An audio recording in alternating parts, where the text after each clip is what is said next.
그동안 이런 상태로 어떻게 견뎌오셨습니까? 아니, 한국에서는 이게 가능하다고요? 한국은 후진국이라서 의료 붕괴되었다고 들었어요. 한국에서 치료받으시면 100세까지 사실 수 있습니다. 꿈만 같은 100세 시대라는 용어가 이제는 정말 일상 용어가 되어버렸습니다. TV를 틀면 100세 노인을 손쉽게 볼 수 있고 아직도 왕성하게 활동하는 모습을 보면 100세 시대를 실감할 수 있는데요. 우리나라에서의 100세 시대가 더 뜻깊은 이유는 누구든지 아플 때마다 병원을 부담 없이 갈 수 있는 의료 시스템이 잘 구축되어 있기 때문입니다. 오늘 소개해드릴 사연은 값비싼 병원비 때문에 어머니가 아픈 걸 알면서도 모른 척 외면해 왔었다는 프랑스 여성의 경험담인데요. 그랬던 그녀가 어머니를 한국으로 모시고 가게 되면서 지금까지 몰랐던 어머니의 고통을 이해하고 눈물을 흘렸다고 합니다. 과연 어떤 일이 있었던 것일까요? 감동의 모든 것 애청자 여러분. 영상 시작 전 좋아요와 불우이웃을 위해 끝까지 시청 부탁드립니다. 안녕하세요. 저는 프랑스 파리의 가족과 함께 살고 있는 루나입니다. 우리 가족은 저와 제 남편인 프랭클린 그리고 두 아들 샌델과 테리까지 총 4명입니다. 그리고 특이한 점이 한 가지 있다면 바로 맞은편 이웃집에 저희 부모님이 살고 계신다는 점인데요. 최근에 이사를 오셔서 우리 가족 모두가 자주 왕래하며 부모님 댁에서 자주 함께 저녁 식사 시간을 갖곤 합니다. 잠시 저희 부모님에 대해서 이야기하자면 두 분 다 정말 헌신적인 분이셨어요. 외동딸인 저를 위해서 적극적인 지지와 응원을 아끼지 않으셨고 항상 칭찬과 격려의 말로 하나뿐인 딸을 무한 응원해 주시곤 했죠. 부모님의 사랑 아래 순탄한 어린 시절을 보내고 어엿한 어른이 되고 직장 생활을 하고 직장에서 지금의 남편을 만나게 되었습니다. 그때부터였던 것 같아요. 어머니께선 줄곧 몸이 안 좋다는 말씀을 자주 하시곤 했어요. 처음엔 대수롭지 않게 넘겼지만 자꾸 말씀하시니 신경이 안 쓰일 수가 없었죠. 그렇지만 프랑스의 큰 병원비는 아무래도 너무 큰 부담이 되었어요. 그렇다 보니 아프시다는 말을 들으면서도 한편으로 듣지 못한 척 외면한 적도 많이 있었습니다. 아낌없는 사랑과 전폭적인 지원 가운데 자랐지만 그렇다고 우리 가족의 가정 형편이 엄청나게 풍족하고 유복한 편은 아니었거든요. 이따금씩 어머니께서 아프시다는 말씀을 하실 때마다 어느새 나이 들고 기력이 쇠한 어머니를 병원에 모시고 가지 못하는 서름이 제 가슴 한켠에 쌓여만 갔습니다.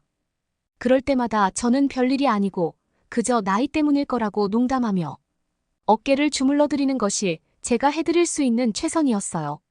남편과의 2년간의 연애 끝에 퇴근길 차로 저를 집 앞에 내려준 남편이 돌연 차에서 내려 한쪽 무릎을 꿇고 몰래 준비한 반지를 내밀며 저희 집 앞에서 제게 프로포즈를 하더군요.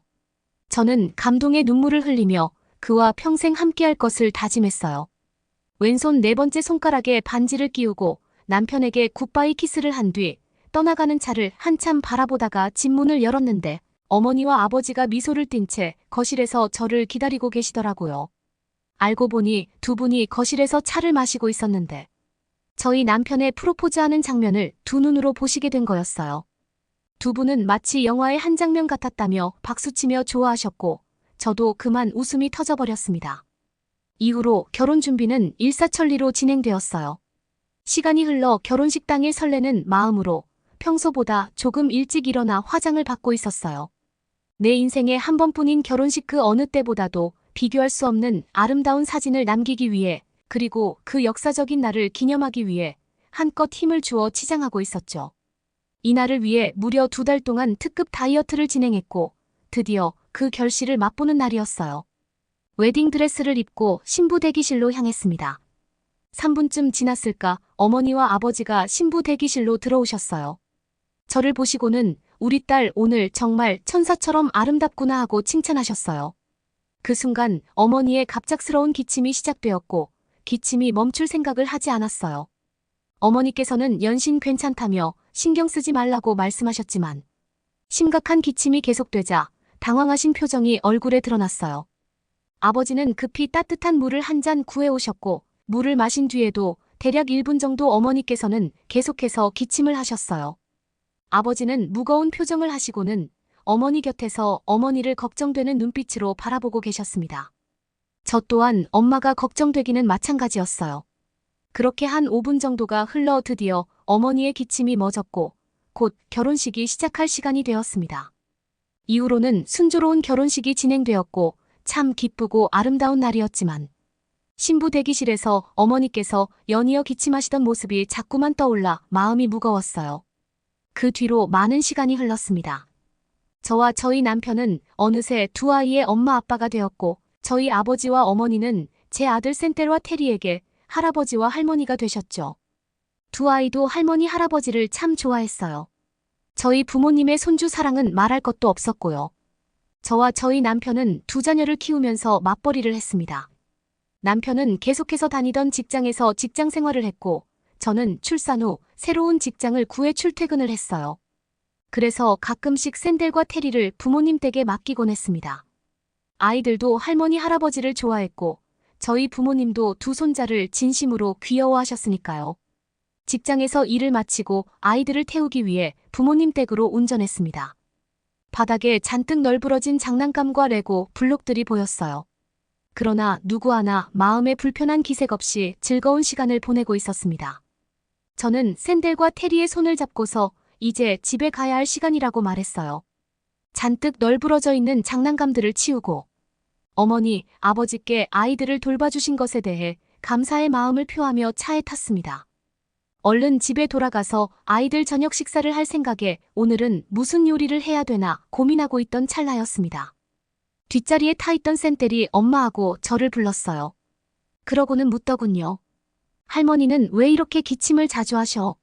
샌델의 질문에 결혼식 날 기침하시던 어머니의 모습이 갑자기 눈앞에 떠올랐습니다.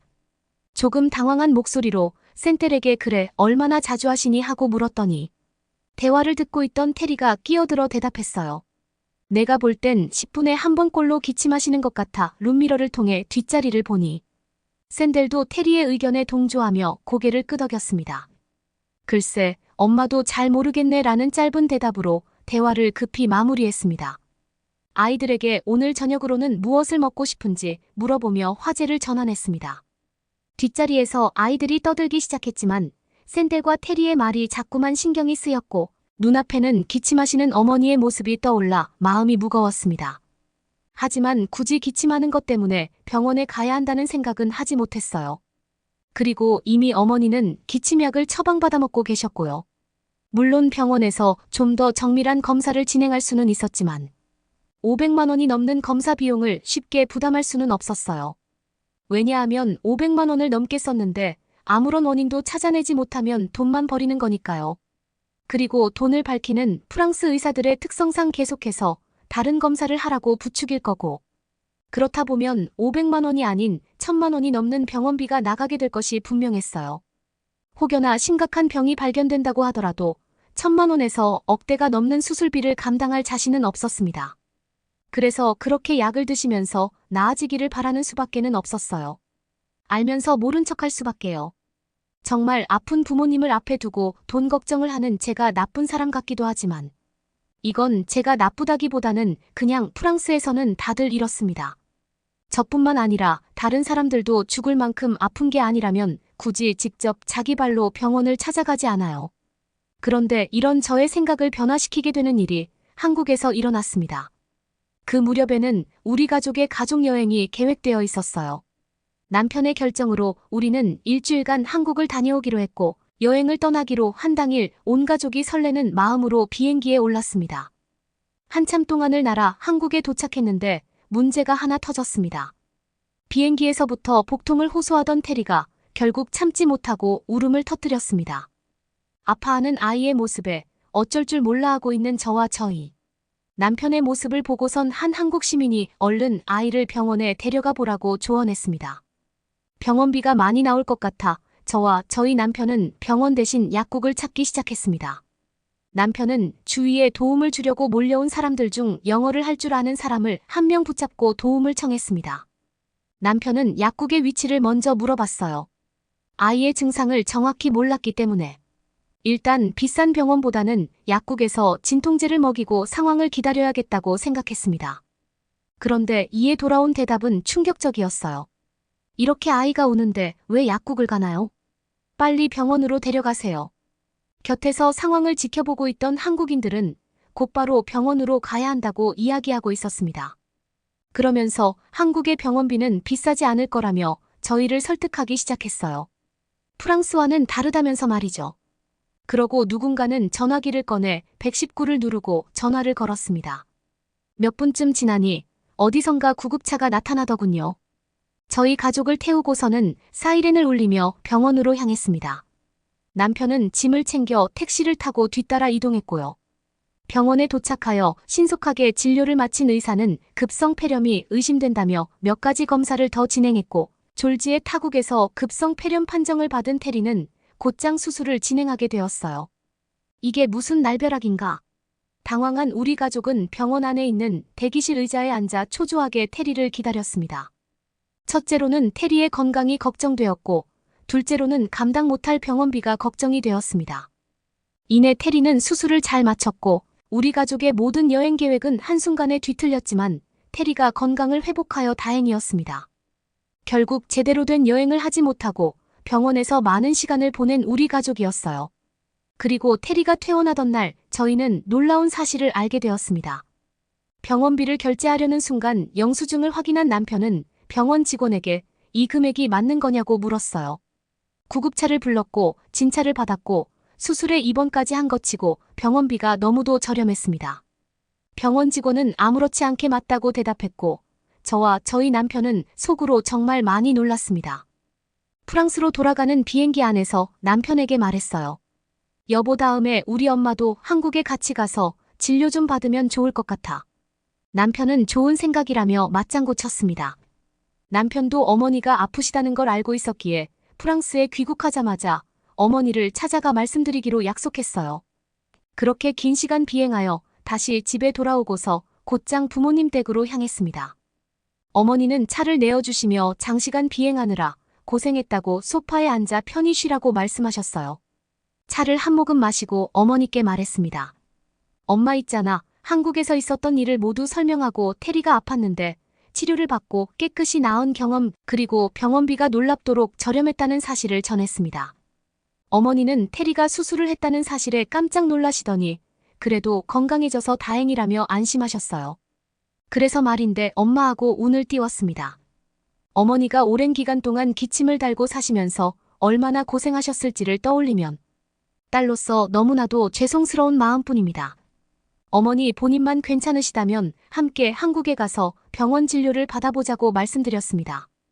어머니는 잠시 고민하시다가 이내 결정을 내리셨고 저와 어머니 단둘이서 한국을 다녀오게 되었습니다. 아버지도 어머니의 결정을 응원해 주셨고 남편 또한 옆에서 함께 기뻐해 주었습니다. 그렇게 일주일 뒤 저와 어머니는 한국행 비행기에 올랐습니다. 오랜 시간 비행한 끝에 다시 한국 땅에 도착하게 되었고 저는 테리가 무사히 치료받았었던 병원으로 어머니를 모시고 갔어요. 그 병원에서 통역 서비스도 제공하고 있어서 진료를 받는데 아무런 불편함이 없었거든요.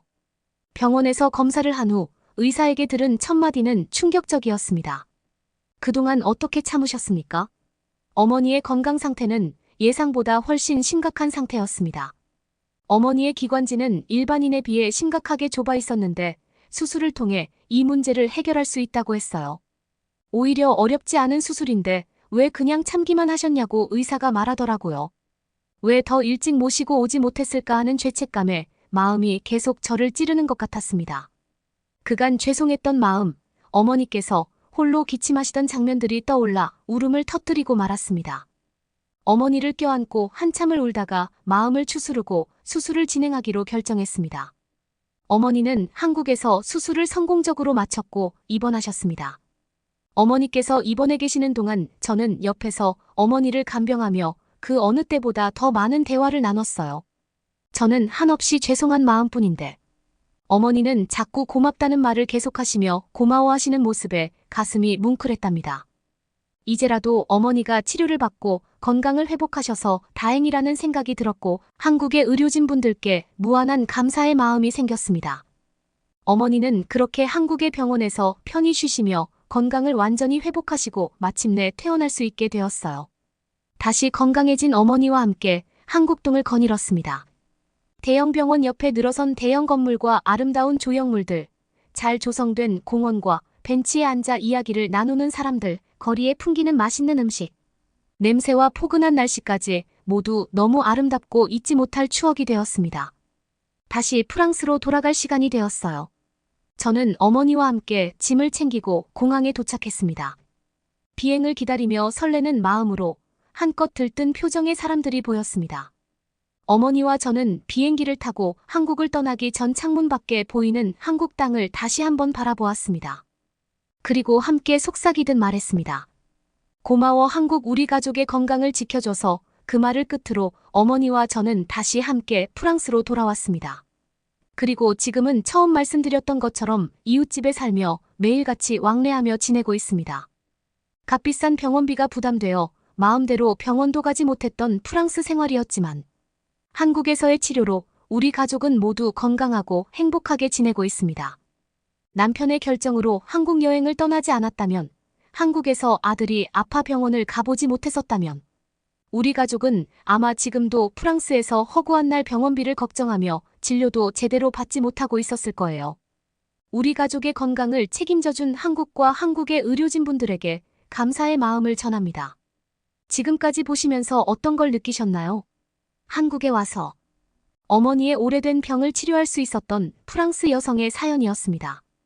한국의 의료 상황이 아무리 문제가 많다고 해도 절대로 통하지 않는 이야기가 하나 있는데요. 그것은 바로 프랑스에서는 어떻더라라면서 프랑스의 장점을 들이미는 것입니다. 왜냐하면 우리나라의 의료 환경은 프랑스와는 비교되지 않을 정도로 선진화되어 있기 때문인데요.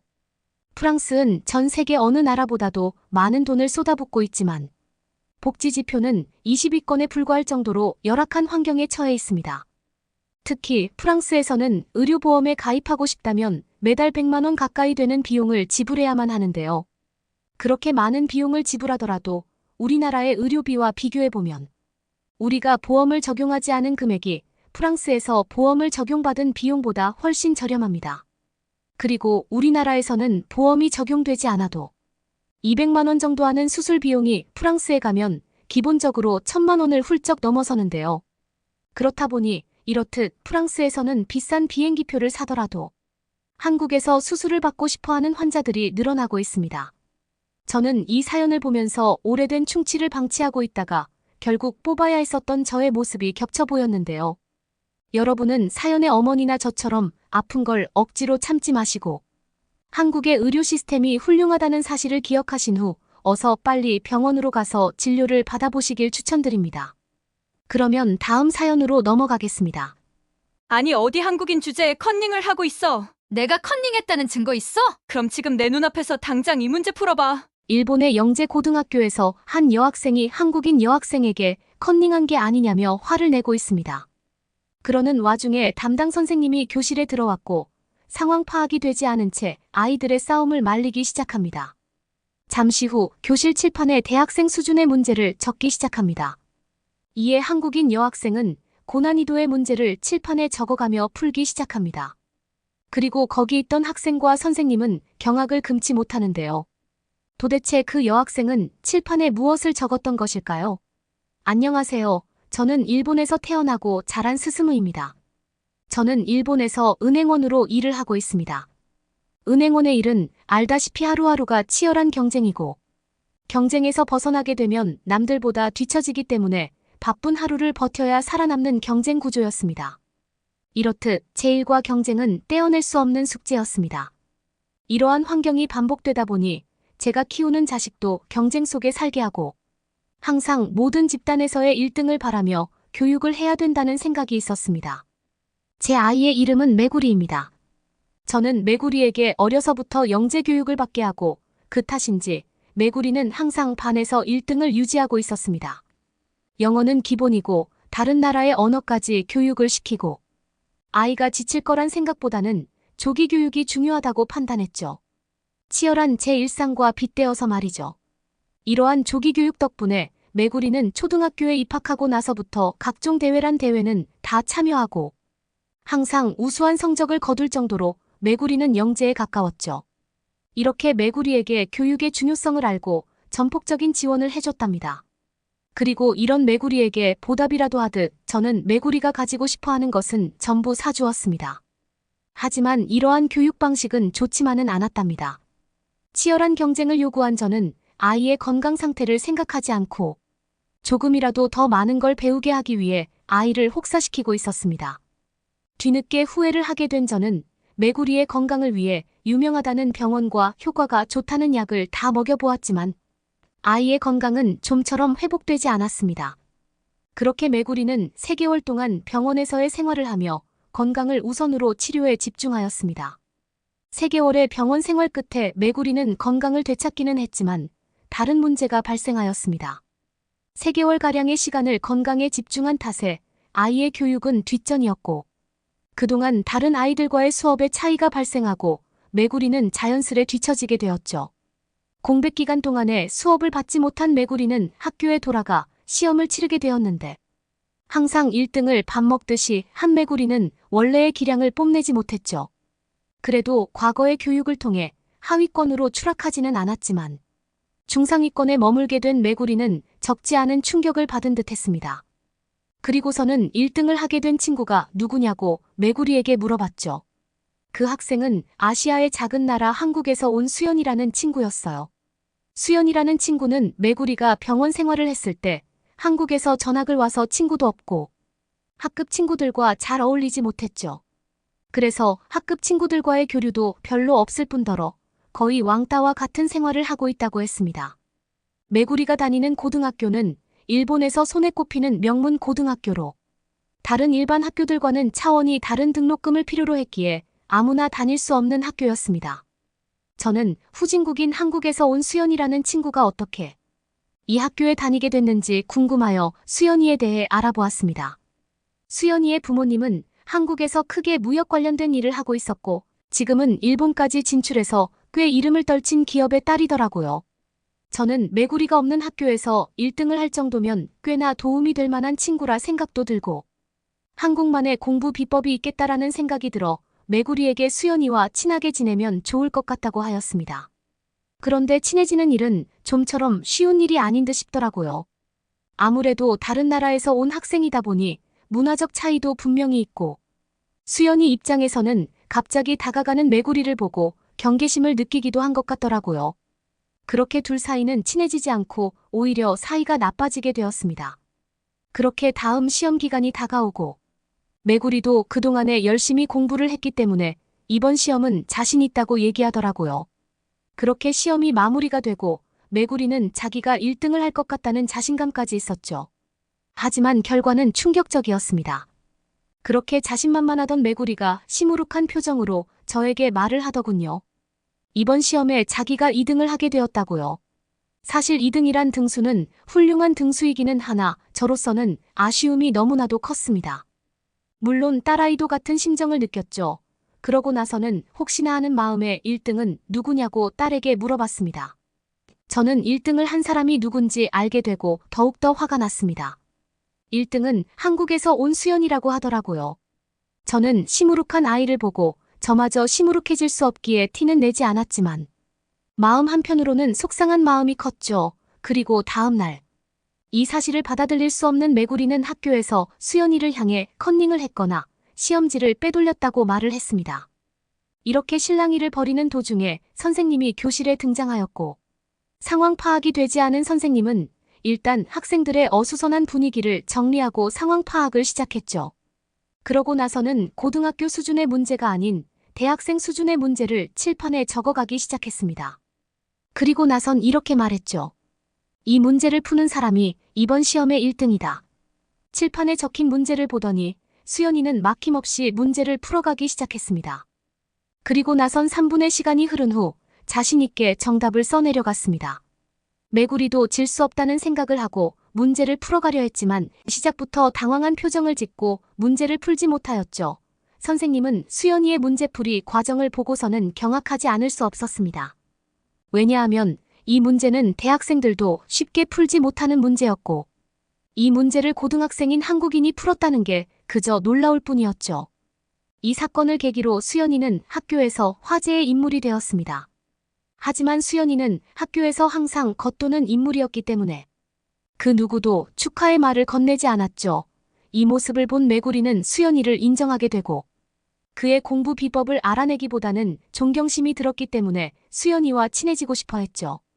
그날 이후로 메구리는 수연이에게 인사를 매번 건네며 친해지기 위한 노력을 하였습니다. 그렇게 수연이는 메구리에 대한 마음을 조금씩 열기 시작했습니다. 이렇게 그 둘은 점점 친해지게 되었고 수연이는 저녁 식사 자리에 메구리를 초대했습니다. 그렇게 저와 메구리는 수연이네 집에 초대를 받게 되었죠. 수연이의 가족은 저와 메구리를 환영해 주었고 식사 자리에서 여러 얘기를 통해 저희는 빠르게 친해질 수 있었습니다. 저는 수연이의 공부 비법이 너무 궁금해서 질문하였죠. 어떻게 수연이는 이렇게 영리한 학생이 되었는지 말이죠.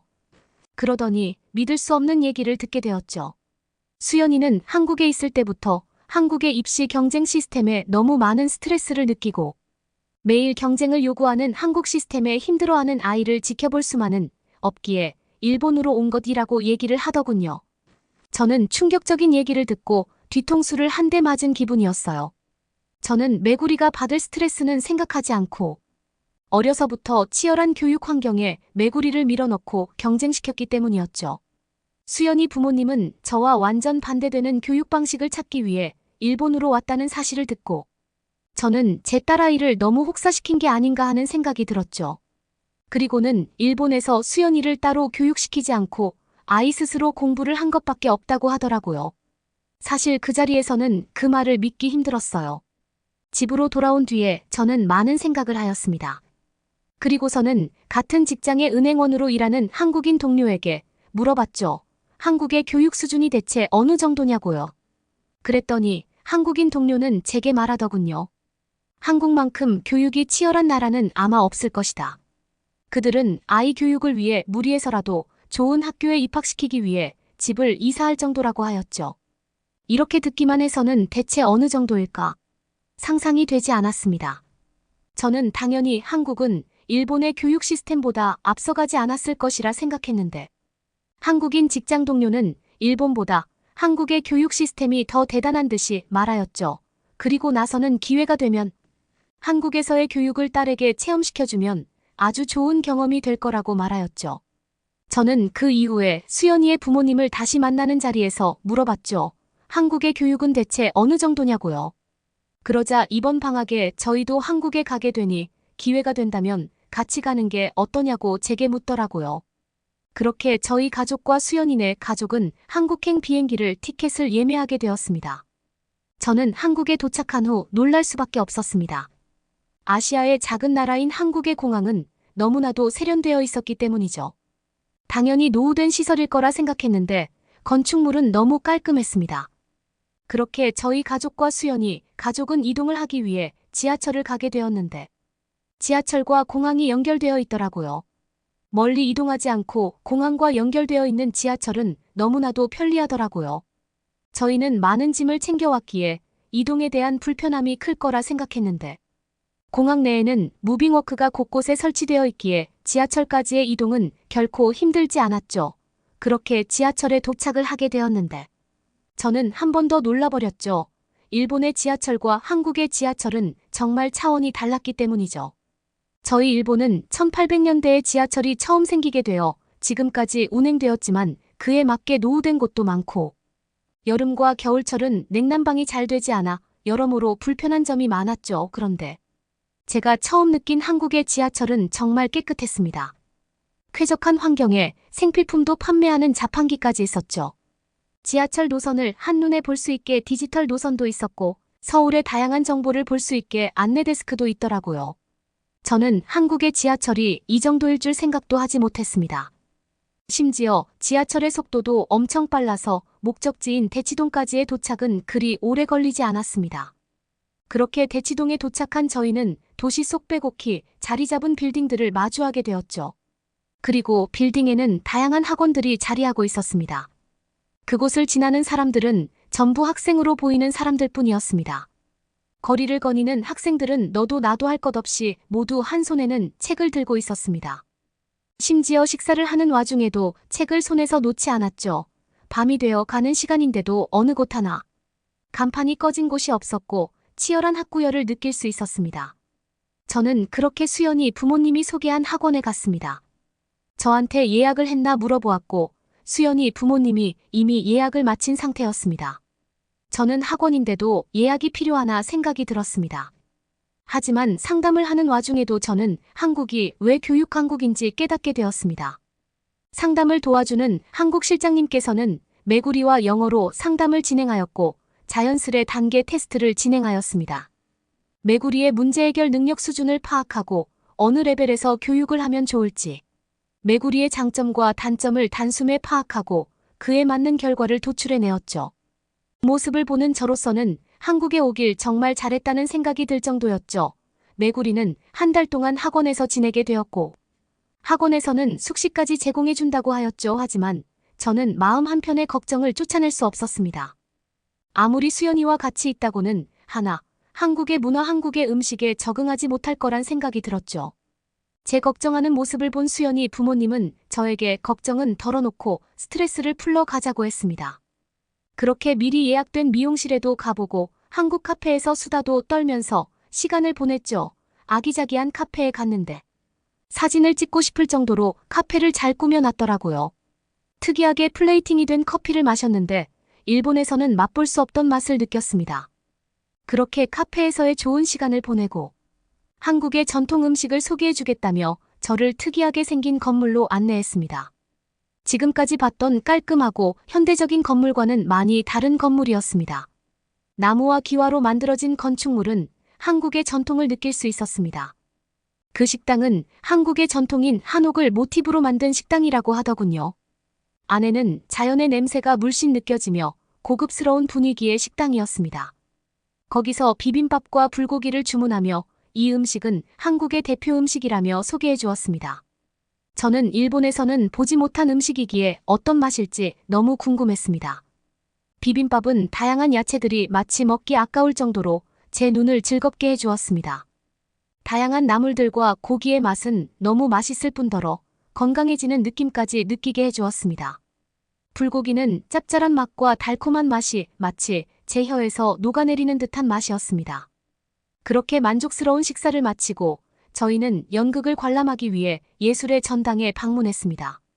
그렇게 연극을 보기 전 저는 간단한 먹거리를 구매 후 화장실을 가기 위해 제 가방을 수연이 엄마에게 맡긴 후 화장실로 갔죠. 나서 화장실에서 나오게 됐고 수연이 엄마를 찾았는데 수연이 엄마가 보이지 않았습니다.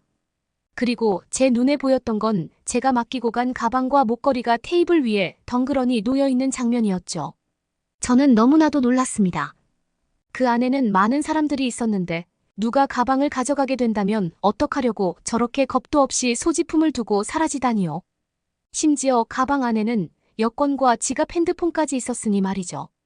얼마 지나지 않아 수연이 엄마는 나타났고 저는 이 상황을 물어보았죠. 대체 왜 가방을 아무도 없는 테이블에 두고 간 것이냐고, 누가 훔쳐가기라도 하면 어쩌려고 그랬냐고요. 그러자 수연이 엄마는 미소를 지으며 말을 하더군요. 어차피 아무도 가져가지 않으니 너무 걱정하지 말라고 하더라고요. 저는 이 상황을 도무지 이해할 수 없었습니다. 그러자 수연이 엄마는 한국에서는 남의 물건을 탐하지 않는 문화가 있다고, 이렇게 놓고 가도 주인을 찾아주면 찾아줬지 훔쳐가지 않는다고 말이죠. 저는 이러한 문화가 어떻게 존재하냐며 신기해했습니다. 일본은 사람이 들고 있는 가방도 소매치기를 하는데 어떻게 한국은 이럴 수 있을까? 너무 충격적이었습니다. 제가 생각했던 아시아의 작은 나라 한국의 문화는 정말로 놀라웠습니다. 그리고서는 연극을 보고 난 후 또 한 번 한국에 놀라게 되었습니다.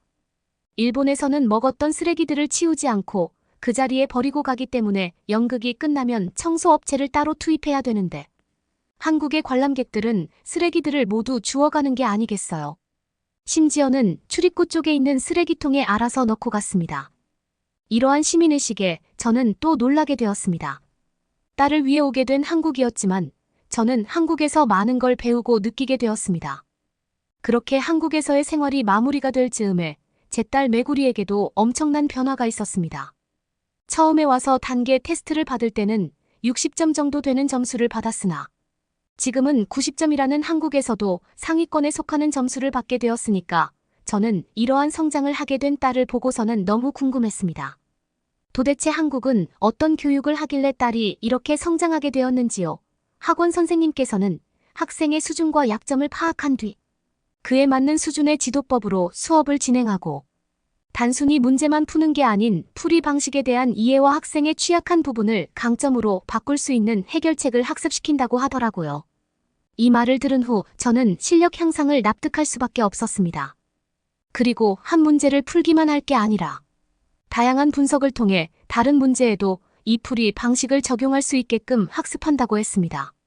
이렇게 한국에서의 일정을 마치고 일본으로 돌아온 딸아이는 저에게 이렇게 말하더군요. 대학 생활만큼은 한국에서 해보고 싶다고요. 저는 그 말에 공감할 수밖에 없었습니다. 당장 저조차도 한국에 대한 시선이 좋게 바뀌게 되었고 이러한 환경에서는 딸이 더욱더 발전할 것이라 생각하게 되었죠. 한국에서의 생활은 훗날의 딸 아이에게 긍정적인 영향을 끼치게 될 것이라 믿어 의심치 않았습니다. 현재 제 딸은 한국에 갈 날을 바라보며 열심히 공부하고 있답니다. 그러면 다음 사연으로 넘어가겠습니다. 군대 전술작전을 수행하고 있는 미국의 대표 특수부대 그린벨의 부대원들이 있습니다. 평소 실전과 같은 훈련으로 임무를 수행하는 미국 대표 특수부대원인 이들은 무슨 이유 때문에 한국에 훈련을 가게 되었는지 화가 잔뜩 난 표정으로 인천공항에 도착했는데요. 영문도 모른 채 불만이 가득한 채로 인천공항에 도착한 그들은 군사 관계자의 지시에 따라 알 수 없는 곳으로 동행하게 되고 그곳에서 그들은 입이 벌어질 만한 광경에 놀라움을 감출 수 없었습니다. 이들은 도대체 한국에 무슨 이유에서인지 어떤 경험을 했는지 알아보도록 하겠습니다. 안녕하세요. 저는 미국 대표 특수부대 그린벨의 부대에서 근무하고 있는 메이입니다. 저희 특수부대는 미국 국방군에서 가장 유명한 특수부대 중 하나로 정보 수집, 잠입작전, 인재 구출 등 다양한 임무를 수행하고 있습니다. 이러한 임무를 수행하는 저희 특수부대원들 중에서 저는 가장 좋은 성적을 가지고 있으며 어떠한 작전이라도 수행할 때 실전과 같은 마음가짐으로 작전에 임하고 있습니다. 이런 모범적인 모습을 보여 최근에는 대통령상까지 받게 되었습니다. 그렇게 저는 저희 부대에 대한 자부심을 크게 가지고 있습니다. 미국에는 우리 부대를 포함 여러 특수부대가 많은데요. 부대별로 우수한 성적을 거둔 특수부대원 3명씩을 차출해서 한국의 특수부대원들과 전술경합을 한다는 소식을 들었습니다. 저는 미국 특수부대원들과 한국 특수부대원들이 경합을 하는 건 이해가 되었지만 굳이 멀고도 작은 아시아의 한 나라까지 가서 경합을 한다는 사실은 제 자존심에 스크래치가 생기는 일이었습니다. 한국 특수부대원들이 저희한테 오는 것도 아닐 뿐더러 한국까지 가야 하는 이유를 모르겠고 한국이란 나라는 아직 북한과의 전쟁도 마무리하지 못한 약한 나라라는 생각을 했었거든요. 그런 한국과 저희 미국 특수부대는 경쟁 상대가 될 수 없다는 생각을 했죠. 저는 미국이 없었다면 한국은 지금 당장이라도 북한의 침략을 당하는 한없이 약한 나라라고 생각이 들 정도였으니까요. 저는 우리 부대에서 유능한 인재인 만큼 부대 대표로 차출되었고 그렇게 한국행 비행기를 타게 됐습니다. 경유지를 거친 후 10시간이 넘는 비행을 마치고 한국에 도착했는데 한국의 공항에는 수많은 인파가 몰려있더군요. 그렇게 각 특수부대 대표원인 우리들은 대기를 하고 있는 와중에 입출국 대기의 줄이 줄어들지를 않는 거예요. 알고 보니 관광객 중 한 명이 줄을 대기하고 있는 중에 그 앞으로 새치기가 일어나고 있었던 것입니다. 시간이 얼마 지나지 않아 앞에 있었던 한국인이 그 상황을 해결하기 위해 공항 직원에게 상황을 설명하고 있더라고요.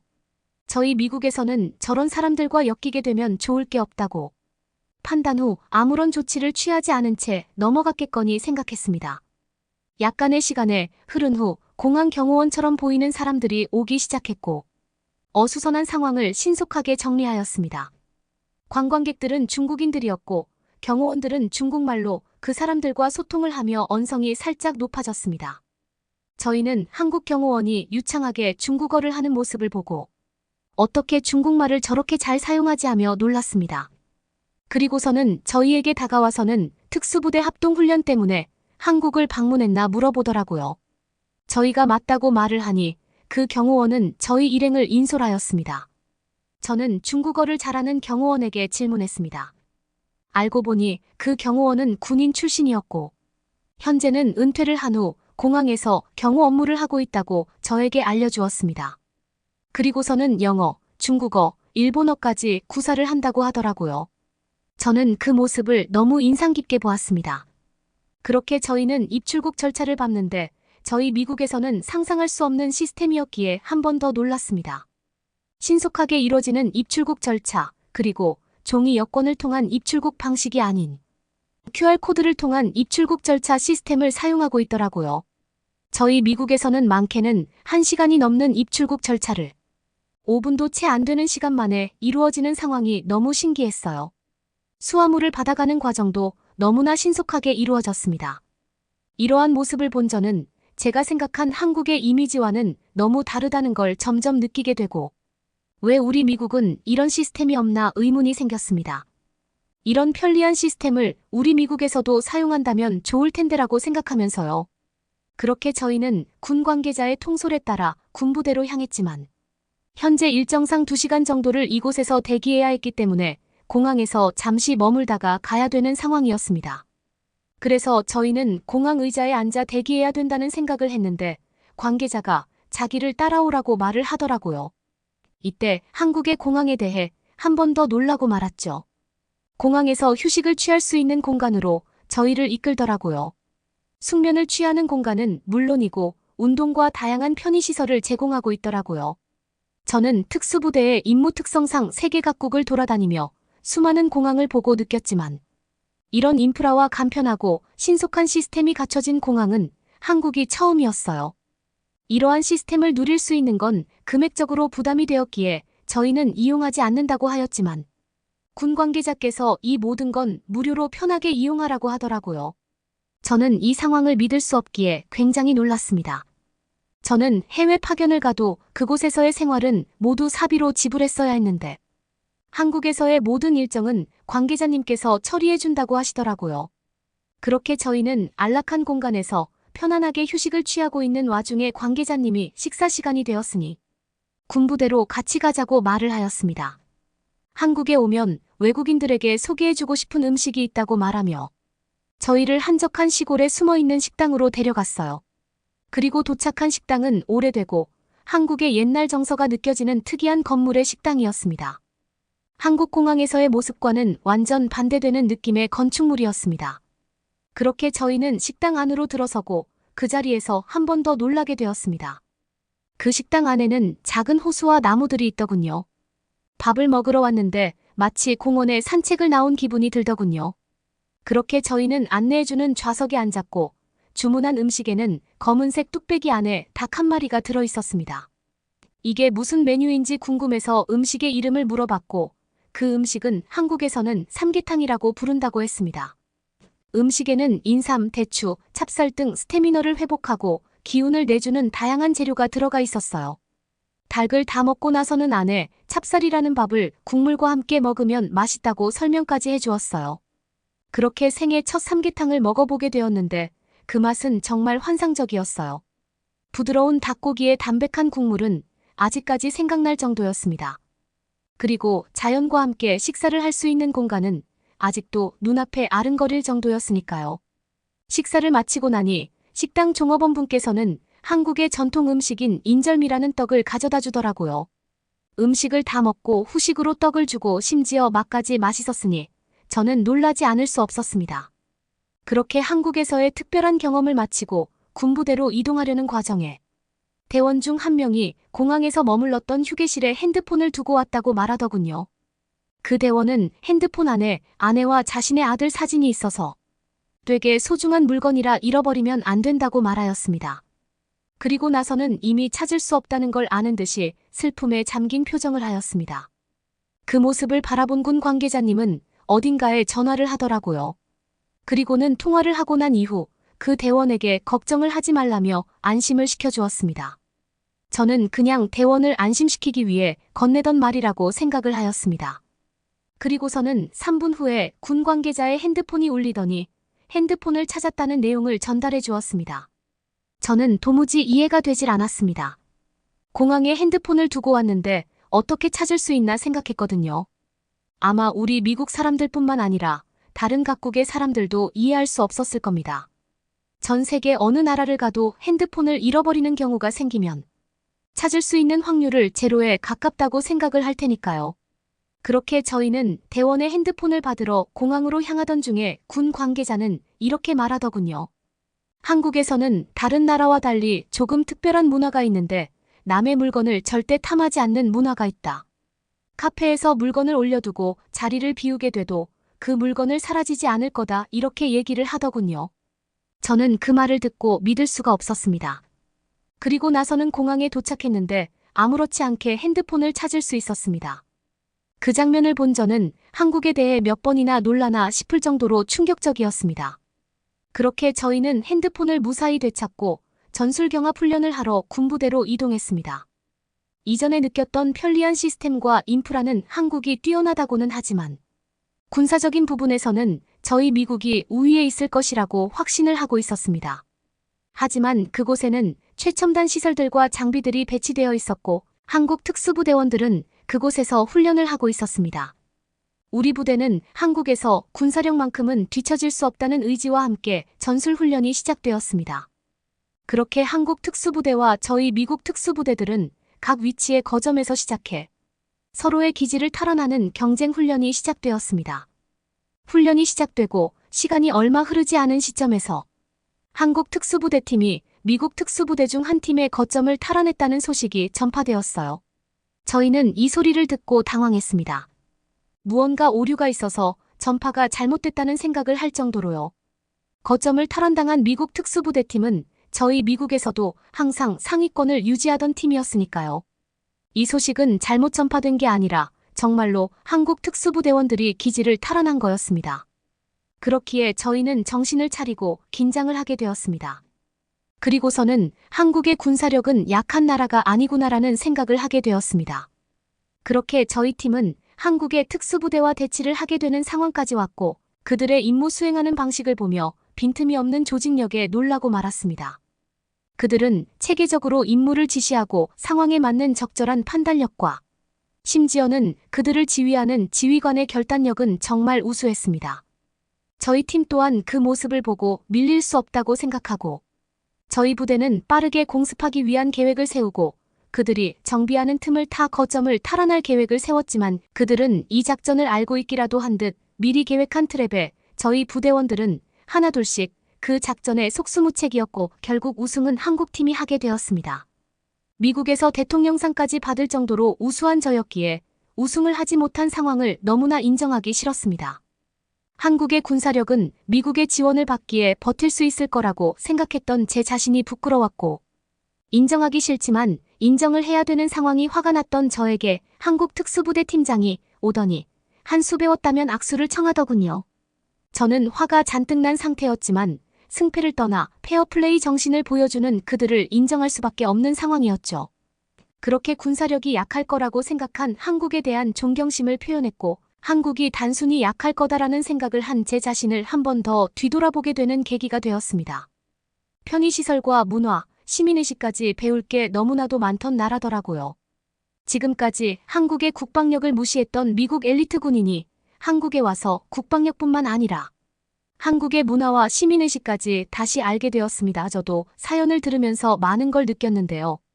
한국에 살면서 당연시하게 누렸던 혜택들이 외국인들에게는 신선한 충격을 줄 수 있다는 것에 대해 놀랍습니다. 여러분은 어떻게 보셨나요? 응원과 격려의 한마디씩을 댓글로 남겨주시기 바랍니다. 사연자분들께 전달해드리겠습니다. 실제 사연 제보를 받고 있습니다. 채택되신 분께는 작은 선물도 보내드리고 있습니다. 저희의 사연이 여러분의 하루에 작은 힘이 될 수 있었으면 좋겠습니다. 감동적인 사연을 주변 분들과 이야기 나눠보세요.